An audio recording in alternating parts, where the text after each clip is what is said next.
People, I'm back. Ooh, yeah, it's me. It's Bobo. All right, here we go. This is some things I've been working on today. Okay, we're going to start off with the forearm pieces. Remember yesterday, it was just a cylinder. I cut out this part here. You see where it's going to go up to the up my forearm and right about close to the elbow. Now on this one, I started putting the it's not really piping per se. It's more like I don't even really know what you'd call it, but it's okay. Let's go ahead and call it piping. Who really gives a crap? It's around the back side of the arm piece. What I did before that one, I drew out just for reference where it's gonna go around. Can you see what I drew? Can you see that? Can you see it? See it? So I drew it on there to give myself just a reference point to give myself an idea about the size, width, blah blah blah, and it's like that. So I end up with this. Now what this is that's on it, oh yeah, get ready for it, kids, because here it comes. This stuff is called Crayola Model Magic. Let's say that in slow motion. Crayola Model Magic. And it looks like this. Walk over. Yeah, junky table. Ooh, look at all that crap. Alright, it's this stuff. This stuff, man, is great because it's you can read right there. It says, whoops, hold on, drum kit. It says soft, squishy modeling material. This stuff is squishy, but it dries really well. It's like using clay. I used to take a ball of clay, and we've all done it. Put it between our hands and you roll it and make a nice ball, or you could spread it out and make a nice long line like this. Yeah, don't look at those. We'll do this. How you can do that. Remember how we all did that? You know you did it. Alright, so this is what I did. We'll say for instance this part here, I would roll that out. Try to get it as nice and even as possible, a nice roundness, and I put that on there like that, and what this stuff does, it will adhere to it, but what you have to do is you kind of have to press on the edges of it so you can make it stick. That's I don't know if you can see here, but that's what I did. You can see where I guess you can kind of see that, where I took it and I pressed that along the edges to make that stay. Now what you can do, if you're afraid that it may not stick, you can actually, if you draw out your own lines first and you're pretty sure that's what you want, I took liquid nails. Here it is, magical stuff. Damn it, Guido, thank you. Damn it, it's killer stuff. Alright, so I would basically just take the liquid nails and run that along where I'm gonna put the model clay. There, that's a little better. And I would take that and I would drape that onto it and around it, and the liquid nails will definitely help that stay on there for sure.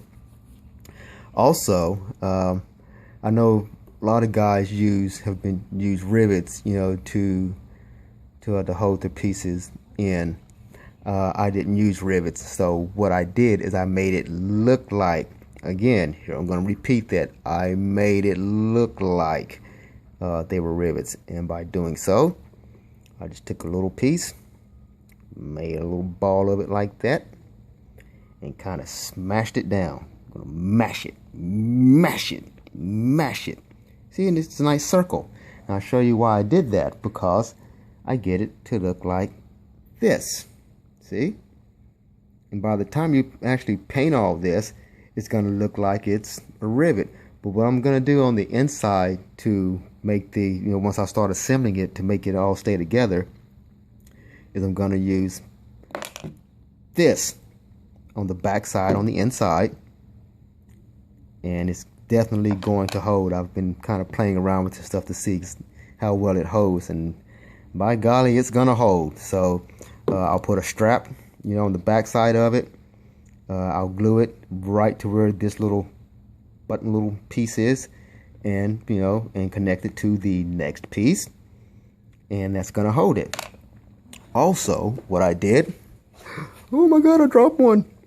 Yeah, these are the spikes. I'm also making the spikes for the arm pieces. Now, for the rib section, here's what I also use Crayola Model Magic for those. And you see, it's the rib indentations on it.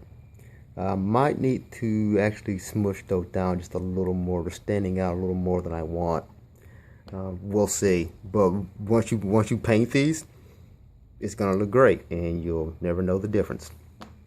Also, is some water. So for those of you that have ever used clay, you know that you can smooth things out and make things. You can actually smooth them into a surface. If you're using clay and using water, this stuff will do the exact same thing. Almost, maybe not like clay, but it'll do pretty much. It'll do almost the same thing. So I took the water after I took these, and I made the little rib indentations, and I smoothed them into the rib plate, so it actually becomes looks like it's one with the plate. Like I said, once you spray those, it looks like one whole piece. So that's my secret to that. It takes, depending on how thick this stuff is, or how thick you roll it up or whatever, it'd probably take about a day or two to dry. Maybe not that long, depending on, as I said, how thick you make yours. One thing that I did find out while doing this, and I was researching some pictures of Gene from his prototype, because I really like the prototype armor a lot better than what he ended up with later on, which the silver look. I actually like the darker. But anyways, I discovered that the mannequin that I used, the size of that mannequin is just about the same size as my body. I mean, it's a medium-sized mannequin, so my body is pretty much just about the same size.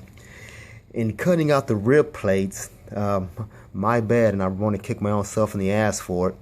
I made it smaller than, or I made them not as wide as it should have been. I think there are like 3, rib humps that are in it, but mine are gonna have 2 because I've only got room for 2. If I made them 3, it would be really small, and I didn't really think that would look right. So my armor will probably be a little smaller than what I wanted it to be, because of the size of the mannequin. So, but hopefully, I probably won't gain any weight, because God knows I have a hard time doing that. Alright, so here's left and right plates with the ribs on them. Can you see that? Let's do that. With the ribs on them. The other plates, which have my pretend stud, whatever, and that's that. So now once those dry, I'll spray paint those and add a darker over that to give it that darker look. Do the same thing with the arms. Add the spikes onto those, and that's going to complete that. Also, here's another interesting fact that I discovered while researching some pictures. If you want to find some really good pictures of the prototype, Google Gene Simmons 1976 or Google Gene Simmons Destroyer, and you can find some interesting pictures, pretty much ones we've all seen, but there are a few that we haven't. Interesting note, on his prototype armor, the upper armor, the upper arm armor, he has 2 spikes on it, not just one. There's actually 2 of them, and they didn't go all the way up, you know, his shoulder like he later had with the silver version. It's a little shorter. Even the forearm pieces are a little shorter than what we all, you know, saw in the end result by the time it was all said and done. So you guys may find that interesting. What else? I think that's all I got for you. So stay tuned tomorrow, kiddies. I might have another. Later. Wow, wow.